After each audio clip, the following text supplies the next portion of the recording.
GT Holidays, South India's #1 travel brand. You know you are special when you're with GT Holidays. எங்க சேதாரத்துக்கு மேல கொடுத்தீங்கன்னா உங்க காசை waste பண்ற மாதிரி தான்.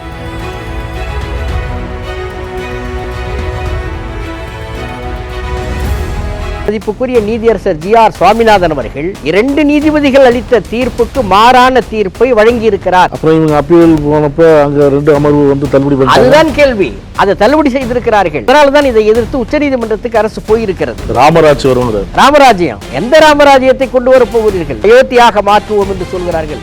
அயோத்தி வரலாறு தெரியாத நமக்கு. கிறிஸ்துவ மாணவி லாவண்யா மதமாற்றம் செய்ய துடிக்கிறார்கள் என்று சொல்லி அந்த பிரச்சனை பெருசாக்கினார். இதை விசாரிப்பதற்கு, இது பற்றி ஆராய்வதற்கு ஜே.பி. நட்டா தேசிய தலைவர், பிஜேபி தேசிய தலைவர் ஒரு குழுவை அமைத்து மத அடிப்படைவாத கருத்தை வடநாட்டில் இருப்பதைப் போல தமிழ்நாட்டிலே புகுத்தி அரசியல் ஆதாயம் அடைவதற்காக தீவிரப்படுத்தி இருக்கிறார்கள். பொதுவெளியிலையும் சமூக வலைதளத்திலையும் கடுமையாக விமர்சனம் பண்றாங்க.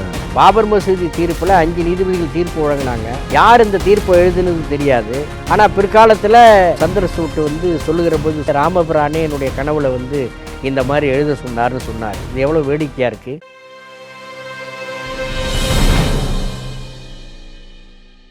நக்கீரன் நேயர்களுக்கு வணக்கம். இன்று நம்முடன் கருத்துக்களை பரிந்துரை இணைந்திருக்கிறார் மறுமலர்ச்சி திராவிட முன்னேற்ற கழகத்தின் பொருளாளர் செந்தில் அதிபன் அவர்கள். வணக்கம் சார். வணக்கங்க.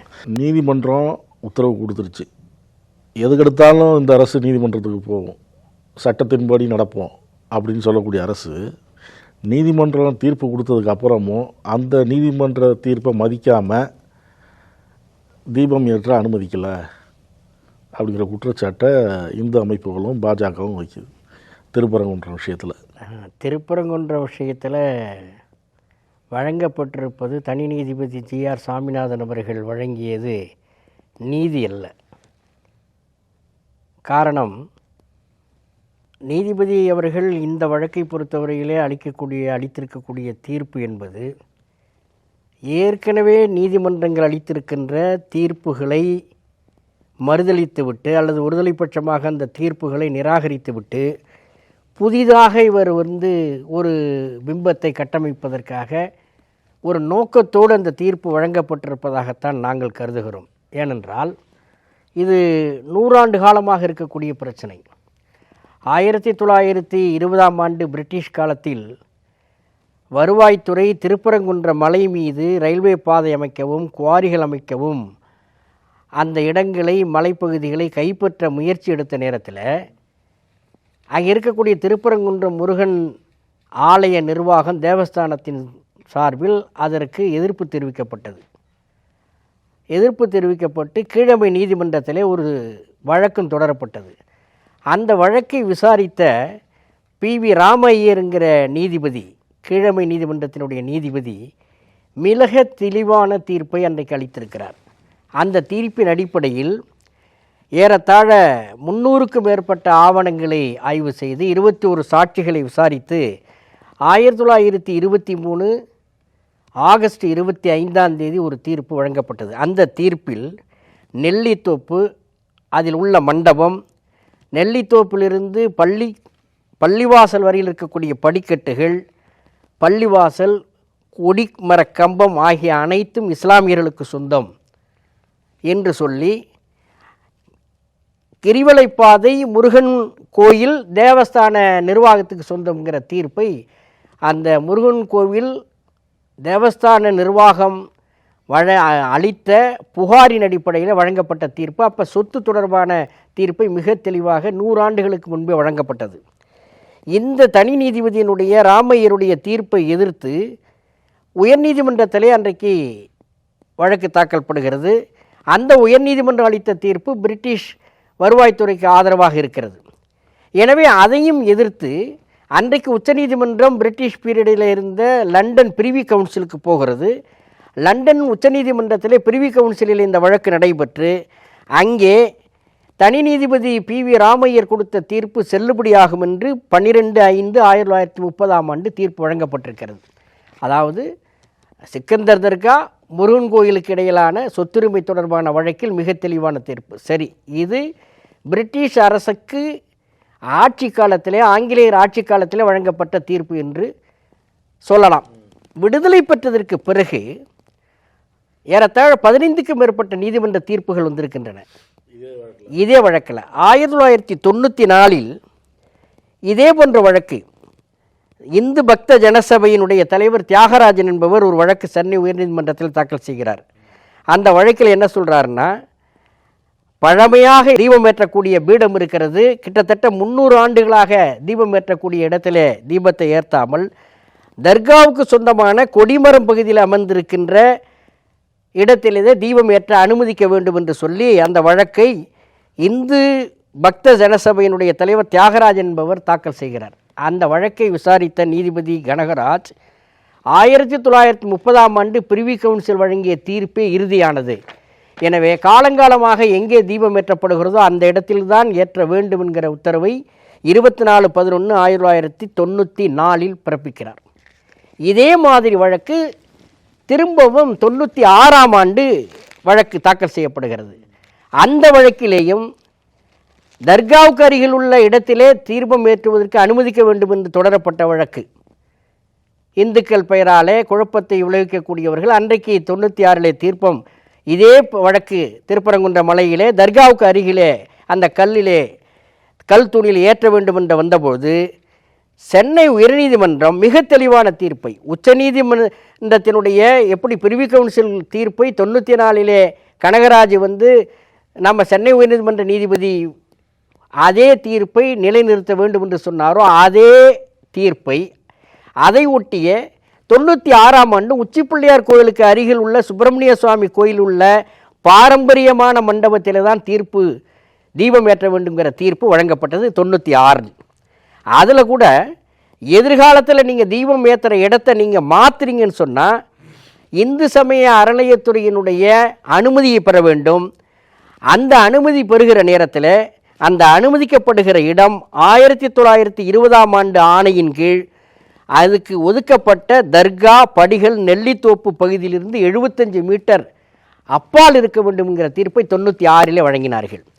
மீண்டும் 2014 மத்தியிலே பிஜேபி அரசு வந்ததற்கு பிறகு இதே போன்ற வழக்கு தாக்கல் செய்யப்பட்ட பொழுது அந்த வழக்கு விசாரிக்கப்பட்டு 7/12/2017 நீதிபதிகள் மதிப்புக்குரிய கல்யாண சுந்தரம் அவர்களும் பவானி சுப்ராயன் அவர்களும் தெளிவான தீர்ப்பு வழங்கினார்கள். அந்த தீர்ப்பிலேயும் தற்போது தீபம் ஏற்றப்படுகிற இடம் அது மோட்ச தீபத்துக்கு அருகில் இருக்கிறது. எனவே அங்கு கார்த்திகை தீபம் ஏற்றக்கூடாது, அது விதிகளில் ஆகம விதிகளுக்கு முரணானது.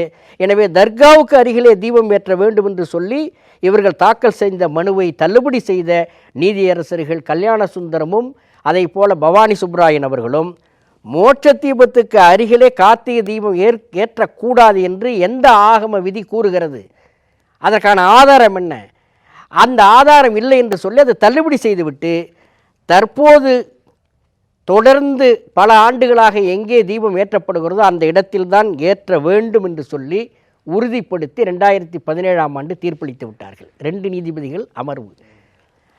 நாங்கள் சொல்ல வருவது, இன்றைக்கு இந்த வழக்கிலே தீர்ப்பளிக்கக்கூடிய மதிப்புக்குரிய நீதியரசர் GR சுவாமிநாதன் அவர்கள் 2 நீதிபதிகள் அளித்த தீர்ப்புக்கு மாறான தீர்ப்பை வழங்கியிருக்கிறார். அப்போ இவர் வழங்கியது சட்டத்தின்படி அல்லது ஏற்கனவே உயர்நீதிமன்றமும் உச்சநீதிமன்றமும் பிறப்பித்த உத்தரவுக்கு எதிராக அவர் தனி நீதிபதி தீர்ப்பு வழங்கியிருக்கிறார் என்பதுதான் நம்முடைய பார்வை.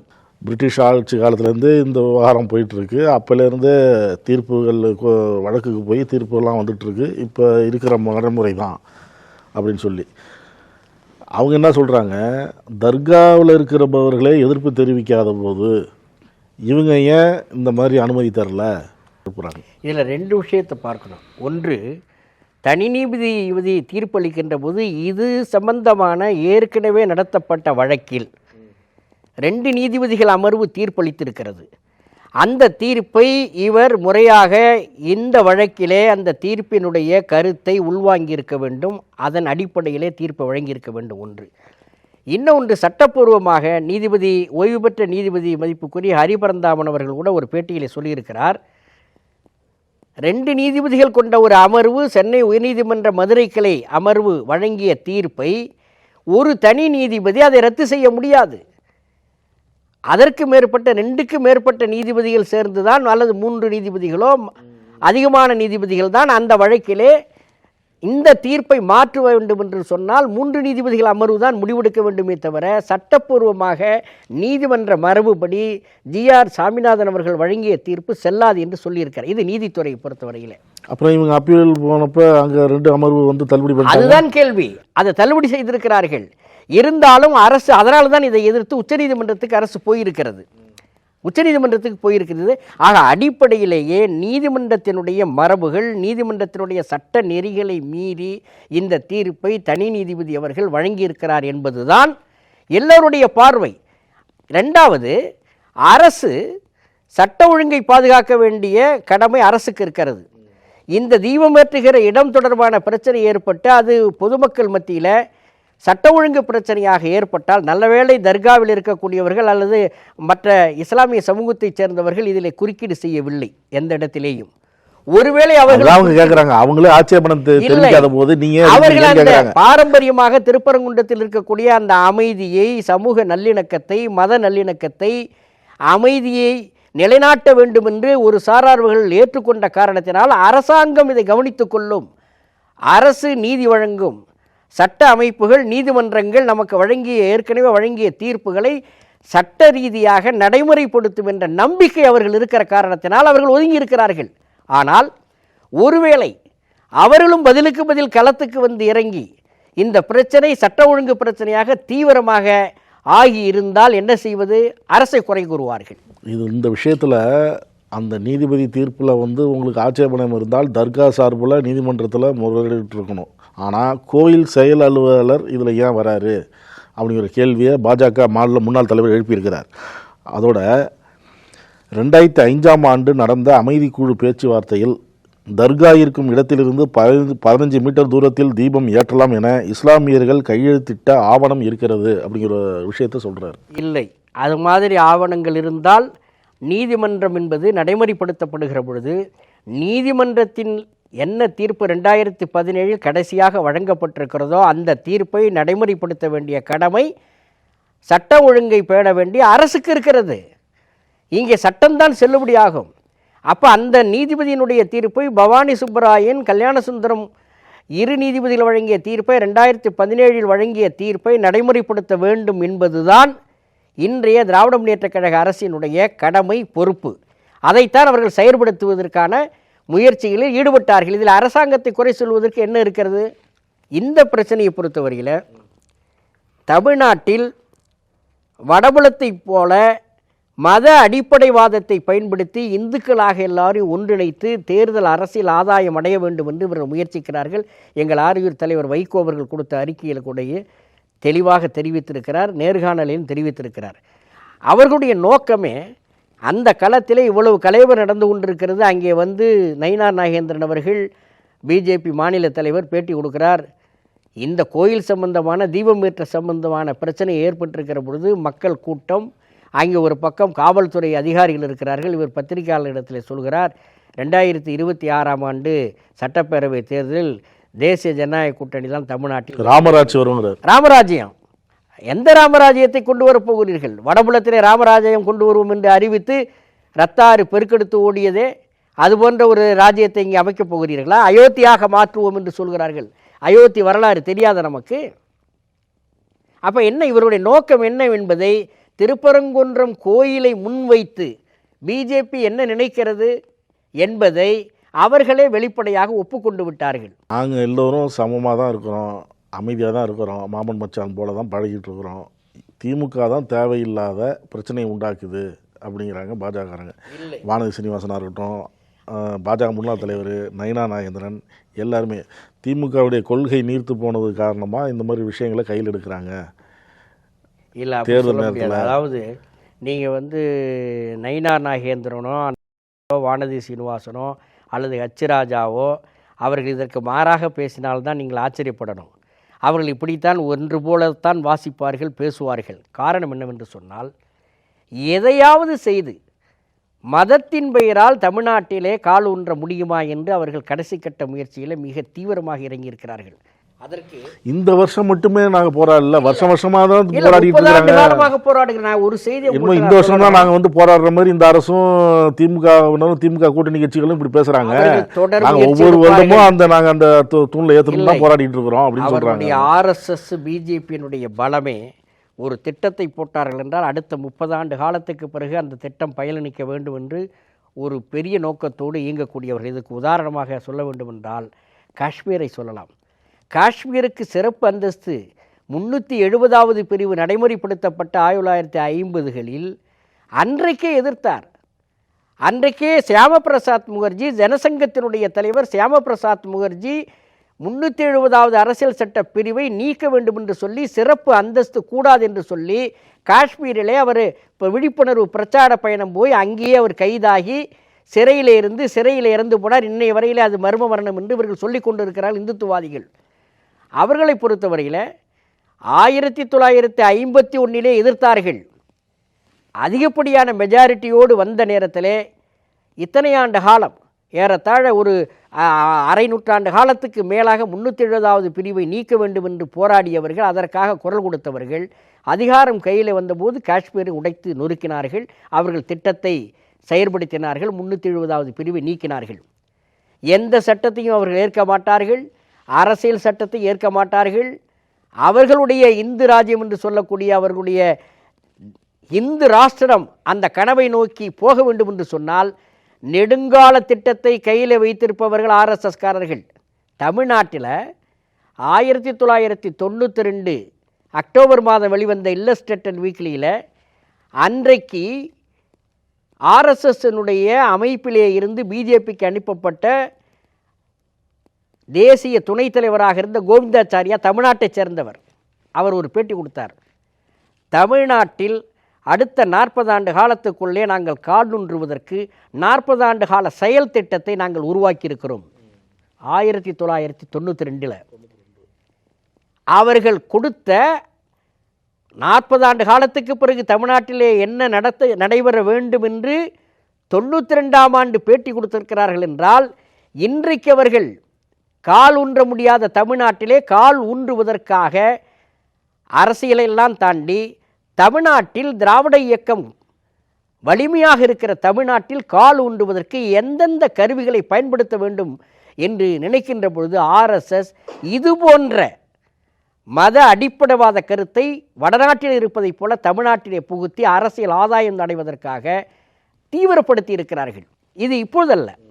திமுக ஆட்சி வந்தவுடனே இங்கே திருக்காட்டுப்பள்ளியிலே மைக்கேல்பட்டியிலே ஒரு கல்லூரி ஒரு கிறிஸ்துவ மாணவி லாவண்யா மதமாற்றம் செய்ய துடிக்கிறார்கள் என்று சொல்லி அந்த பிரச்சனையை பெருசாக்குனாங்க. மதமாற்றத்தால் அந்த லாவண்யா 12ஆம் வகுப்பு படிக்கக்கூடிய பிள்ளை தற்கொலை செய்து கொண்டாள் என்று சொல்லி அன்றைக்கு மிகப்பெரிய பிரச்சனையாக்கி, இதை விசாரிப்பதற்கு இது பற்றி ஆராய்வதற்கு JP நட்டா தேசிய தலைவர், பிஜேபி தேசிய தலைவர் ஒரு குழுவை அமைத்தார். அது ஒரு மிகப்பெரிய அளவிலே மதமாற்றத்திற்கு வித்திடுகிற திமுக ஆட்சி வந்தபோது உடனே அவர்கள் எல்லோரையும் மதமாற்றம் செய்கிறார்கள், கிறித்துவ பள்ளி அதை மூட வேண்டும் என்று சொல்லி பெரிய பிரச்சனையாக்க அந்த பிள்ளையினுடைய தந்தை முருகானந்தத்தை அழைத்து அவரை பக்கத்தில் வைத்துக்கொண்டு உச்சநீதிமன்றம் வரைக்கும் போனார்கள். ஆனால் உண்மை நிலைமை என்ன? அங்கே உண்மை நிலைமை அங்கே விடுதி காப்பாளர்கள் கொடுத்த பணிச்சுமை, அவருடைய சித்தி கொடுமையினாலே தற்கொலை செய்து கொண்டார் என்ற உண்மை இதற்கு எவ்வளவு தகுதித்தங்களை செய்தார்கள். ஆக தமிழ்நாட்டில் சென்னிமலையில் கல்வாரி மலையாக மாற்றப் போகிறார்கள். அங்கே இருக்கக்கூடிய சென்னிமலை முருகன் இருக்கக்கூடிய இடத்தை கல்வாரி மலை என்று மாற்றுவதற்கு கிறித்துவர்கள் முயற்சி செய்கிறார்கள் என்று சொல்லி அங்கே ஒரு மத போதகர் ஜான் பீட்டர் என்பவர், அவர் அந்த சென்னிமலை அடிவாரத்திலே அவர்கள் கிறித்துவ வழிபாடு நடத்திய நேரத்திலே இந்துத்துவ கும்பல் உள்ளே நுழைந்து அடித்து நொறுக்கியது மட்டுமல்ல, அந்த பிரச்சனையை பெரிசாக மாற்றி சென்னிமலையை கல்வாரி மலையாக மாற்றுவதற்கு முயற்சி எடுக்கிறார்கள் என்று சொல்லி இந்துத்துவ சக்திகள் ஒன்று கூடி ஆயிரக்கணக்கில் ஒன்று கூடி பெரிய நிர்பந்தம் செய்தார்கள். கோவை மண்டலத்தில் அது ஒரு மிகப்பெரிய கலவர விதையை தூவுவதற்கு முயற்சி எடுத்தார்கள். நடந்தது திருக்கழுக்குன்றத்தில் 2015ஆம் ஆண்டு என்ன நடந்தது? திருக்கழுக்குன்றத்தில் இந்த மாதிரி பட்டியல் சொல்லிட்டு போகலாம். ஆனால் அவங்க சொல்கிறது என்னன்னா, சிறுபான்மையினர் வாக்குகளுக்காக இந்த மாதிரிலாம் செய்கிறாங்க, இல்லை ஓட்டுக்காக தான் இந்த மாதிரி செய்கிறாங்க. அவசியமில்லை. சட்டத்தின்படி சட்டம் ஒழுங்கு, ஒரு அரசுக்கு கடமை சட்டம் ஒழுங்கு நிலைநாட்ட வேண்டும், மக்களிடையே இருக்கக்கூடிய சமூக நல்லிணக்கத்தை, மத நல்லிணக்கத்தை சீர்குலைக்கின்ற சக்திகள் மீது சட்ட ரீதியான நடவடிக்கை எடுக்க வேண்டும் என்பதிலே திராவிட மாடல் அரசு முதல்வர் ஸ்டாலின் அவர்கள் உறுதியாக இருக்கிறார். இந்தியாவிலேயே எங்கேயும் காலூன்ற முடியாத, தென்னிந்தியாவிலே குறிப்பாக தமிழ்நாட்டிலே காலூன்றுவதற்கு அந்த சக்திகள் இந்த பிரச்சனைகளை, இதுபோன்ற பிரச்சனைகளை எடுத்துக்கொண்டு வருகிற பொழுது அதை உறுதியாக நின்று எதிர்க்க வேண்டிய கடமை திராவிட இயக்கம் கோலோச்சுகின்ற தமிழ்நாட்டில் இருக்கிறது. அதைத்தான் முதல்வர் ஸ்டாலின் செய்து கொண்டிருக்கிறார். திராவிட இயக்கம் இங்கே செய்து கொண்டிருக்கிறது. எங்கள் தலைவர் திராவிட இயக்க பூர்வால் வைகோ போன்ற தலைவர்கள் உறுதியாக இந்த சனாதன இந்துத்துவ கும்பலை எதிர்த்து களத்திலே மக்களிடத்திலே சமூக நல்லிணக்கத்தை, மத நல்லிணக்கத்தை உருவாக்குவதற்கு போராடி கொண்டிருக்கிறோம். நீதிமன்றம் சொல்றதை செயல்படுத்த வேண்டியதானே? ஏன் தேவையில்லாத பதற்றத்தை உண்டாக்குது இந்த திமுக நாடக அரசு அப்படிங்கிற எடப்பாடி பழனிசாமி, ஒரு முன்னாள் முதலமைச்சர், அதிமுக ஆண்ட கட்சி தான். இப்போ நீங்கள் சொல்கிறீங்க அப்போலேருந்து இந்த பிரச்சனை இருந்துட்டு வருதுன்னு. அவர் காலத்துலேயும் இருந்தது. இப்போ அவர் இந்த வார்த்தையை சொல்கிறாரு. இப்போ வந்து அங்கே அவர் மட்டும் சொல்லல, அங்கே இருக்கிற செல்லூர் ராஜு சொல்கிறாரு இது தேவையில்லாத பிரச்சனை. அவர்கள் எல்லோருமே அங்கே ராஜன் செல்லப்பா சொல்கிறாரு அதிமுக ஆட்சி வந்தோடனே நாங்கள் அனுமதிக்க போகிறோம். பிஜேபியோடு இசைவாக இருக்கக்கூடியவர்கள் பிஜேபியோடு கூட்டணி வைத்திருக்கிற அப்படித்தான் பேச முடியும், பேசுவார்கள். இன்னொன்று, அவர்கள் உண்மையிலேயே அவர்கள் புரட்சி தலைவி என்று சொல்லப்படுகிற அவர்களுடைய தலைவி ஜெயலலிதா அவர்களுக்கு மரியாதை கொடுப்பவர்களாக இருந்திருந்தால் ஜெயலலிதா அரசு இதில் என்ன நடவடிக்கை எடுத்ததோ அதே நடவடிக்கையை இவர்கள் இன்றைக்கு எடுத்திருக்கக்கூடிய இந்த ஆட்சியை பாராட்ட வேண்டும், வரவேற்க வேண்டும். ஆனால் குறுகிய அரசியல் நோக்கத்துக்காக அந்த இடத்திலே மக்களை தூண்டிவிட்டு அரசியல் லாபத்தை அடைவதற்கு பிஜேபிக்கு பின்னாலே போய் ஒளிந்து கொண்டு அரசியல் செய்வது என்பது அதிமுக என்கிற ஒரு அந்த அரசியல் கட்சியை மிகப்பெரிய வீழ்ச்சியின் பள்ளத்தாக்கிலே தூக்கி வீசி எறிகிற நிலைமையை ஏற்படுத்திவிடும் என்பதை அவர்கள் உணர வேண்டும்.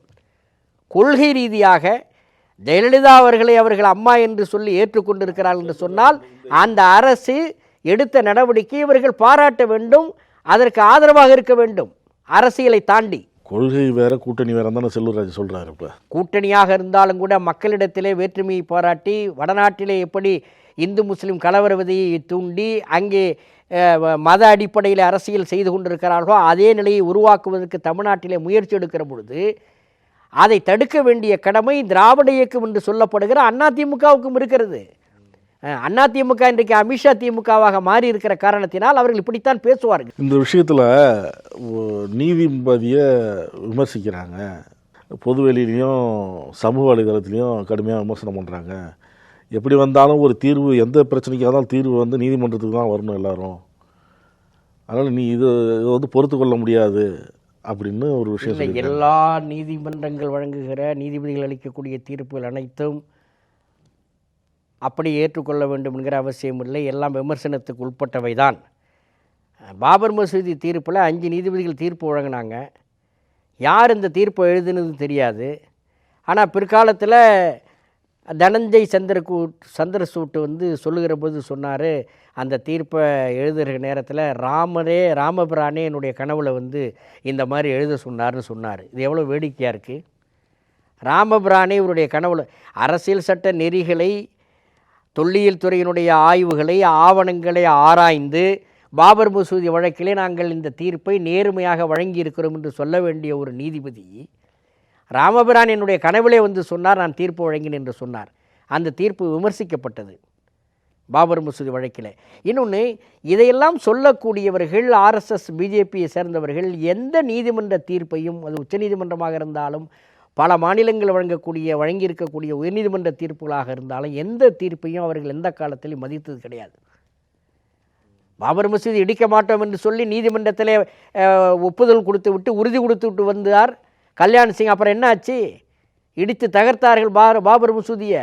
எனவே அவர்கள் நீதிமன்றத்தையும் மதிக்க மாட்டார்கள், சட்டத்தையும் மதிக்க மாட்டார்கள், நீதிபதியும் மதிக்க மாட்டார்கள். மாநிலத்தில் நடக்கக்கூடிய ஒரு பிரச்சனை இது. இதை போய் பாராளுமன்ற நேரத்தை வீணாக்கி அங்கே வந்து திமுக கூட்டணி கட்சிகளும் நேரத்தை வீணாக்குறாங்க. நேரத்தை வீணாக்குவதில்லை, அதாவது இந்த இந்துத்துவ அலையை தமிழ்நாட்டுக்குள் உள்ளே வராமல் தடுத்து நிறுத்தியிருப்பது திராவிட இயக்கம். இன்றைக்கு தமிழ்நாட்டிலே அதை உருவாக்குகிற பொழுது இது அரசியல் சட்டத்துக்கு விடுக்கப்பட்டிருக்கிற சவால்.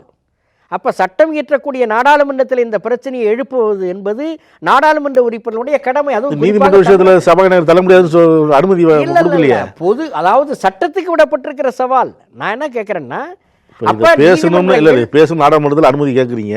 அவர் என்ன சொன்னார்? அவர்கள் எப்படி அனுமதி கொடுப்பார்கள்? அனுமதி கொடுக்க தான் மாட்டார்கள். இது விவாதத்துக்கு எல்லா பிரச்சனைகளையும் இப்போ பொது சிவில் சட்டம் பற்றி வருகிறது, அதை விவாதிக்க வேண்டும். அல்லது முத்தலாக் பற்றி வருகிறது, அதை விவாதிக்க வேண்டும். காஷ்மீர் பிரச்சனை வருகிறது, அதை விவாதிக்க வேண்டும் என்று சொன்னால் இவரெல்லாம் அவருடைய அஜெண்டா. இதை ஒப்புக்கொள்ள மாட்டார். நாடாளுமன்ற பிரதிநிதித்துவத்தை, நாடாளுமன்ற ஜனநாயகத்தையும் ஒப்புக்கொள்ளாதவர்கள் இவர்கள். எந்த டிபேட்டும் இருக்கக்கூடாது, எந்த விவாதமும் இருக்கக்கூடாது. நீங்கள் வேளாண் திருத்த சட்டங்களை எடுத்துக்கொள்ளுங்கள், எவ்வளவு விடாப்பிடியாக இருந்தார்கள். லட்சக்கணக்கான விவசாயிகள் டெல்லி எல்லையிலே ஹரியானாவிலிருந்து, பஞ்சாபிலிருந்து, மத்திய பிரதேசத்திலிருந்து சென்று, ராஜஸ்தானிலிருந்து சென்று 1.5 ஆண்டு காலத்துக்கு மேலாக போராடி 700 பேர் உயிரை தியாகம் செய்ததற்கு பிறகுதான் வேறு வழி இல்லாமல் அவர்கள் வேளாண் திருத்த சட்டங்களை திரும்ப பெற்றார்கள்.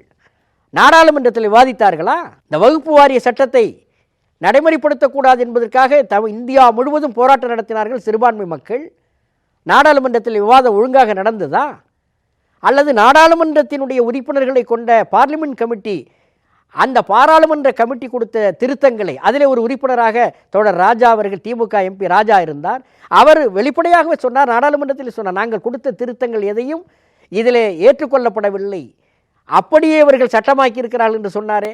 ஆக அவர்களை சட்டத்தையோ நாடாளுமன்றத்தையோ மதிக்க தயாராக இல்லாத ஒரு கூட்டத்தின் கையில் இந்த நாட்டினுடைய ஆட்சி அதிகாரம் சிக்கி இருக்கிறது.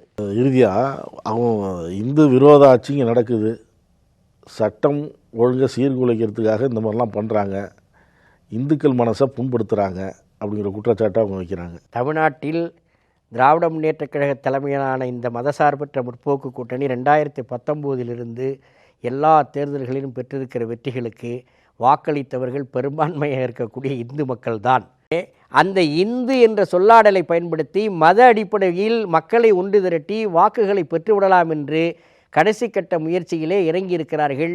இந்துத்துவாவின் சோதனை களமாக தமிழ்நாட்டை நடத்துவதற்கு, மாற்றுவதற்கு இவர்கள் எடுத்திருக்கின்ற முயற்சி தமிழ்நாட்டை பொறுத்தவரையிலே ஒரு வகையிலும் பயனளிக்காது. அவர்கள் நினைக்கக்கூடிய கனவு எல்லாம் பகற்கனவாக முடியும், அதில் எந்த சந்தேகமும் கிடையாது. ஜனவரி 2 நடைப்பயணம் துவங்குகிறார் மதிமுக பொதுச் செயலாளர்.